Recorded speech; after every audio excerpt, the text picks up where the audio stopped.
जब संपूर्ण वैभव होते हुए भी प्रभु श्री राम का मन व्याकुल था, तब गुरु वशिष्ठ के ज्ञान ने उन्हें विषाद से बाहर निकाला।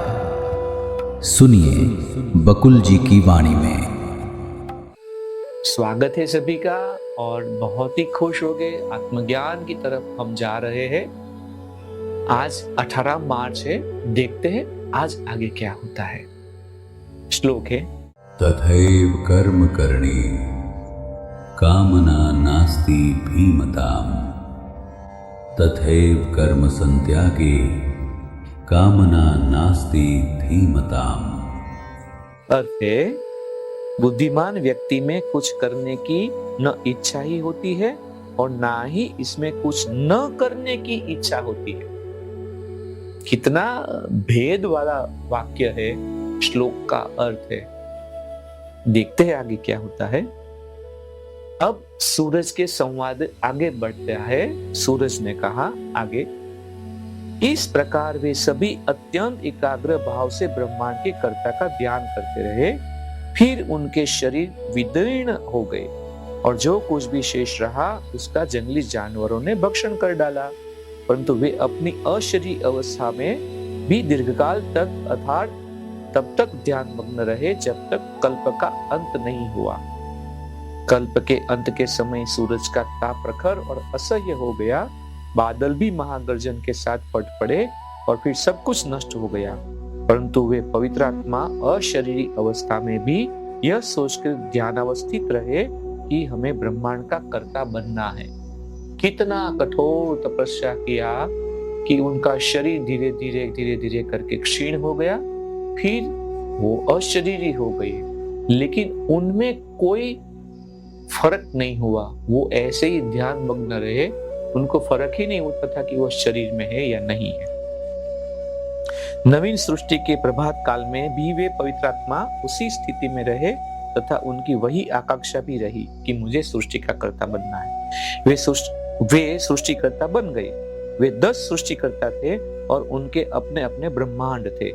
हे प्रभु, मैं उनमें से एक सूरज हूँ। तो हर ब्रह्मांड में बहुत सारे सूरज होते हैं और अपना सूरज का अपना फैमिली होते हैं, नवग्रह। तो इसी तरह से हमारे इस जो गैलेक्सी ब्रह्मांड है उसमें अनेक सूर्य मंडल, सौर मंडल है। उसमें से एक हमारा सूरज है। उसी 10 ब्रह्मांड बने थे और उसमें अलग अलग बहुत सारे सूरज थे। उसमें से एक सूरज की ये बात, वो अपनी बात बता रहे हैं जो उनके द्वारा सर्जित ब्रह्मांडों में प्रकाश करता। वशिष्ठ ने उस सूरज से कहा, हे सूर्य देवता, जब इन 10 सृष्टिकर्ताओं द्वारा ब्रह्मांडों का निर्माण किया ही जा चुका है, तब मेरे लिए करने को क्या है? सूरज ने उत्तर दिया, हे प्रभु, न आपकी कोई आकांक्षा है न कोई प्रयोजन ही, अतः आपको कुछ करने की आवश्यकता नहीं। ब्रह्मांड को निर्मित करने से आपको अंततः कौन सा लाभ ही होने को है?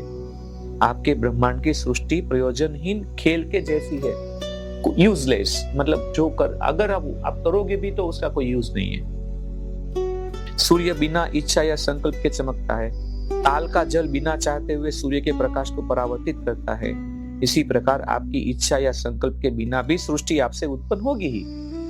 जिस प्रकार सूर्य बिना चाहे बारी बारी से निरंतर रात दिन प्रकाश उत्पन्न करता है, उसी प्रकार आप भी बिना इच्छा या संकल्प के सृष्टि में लगे।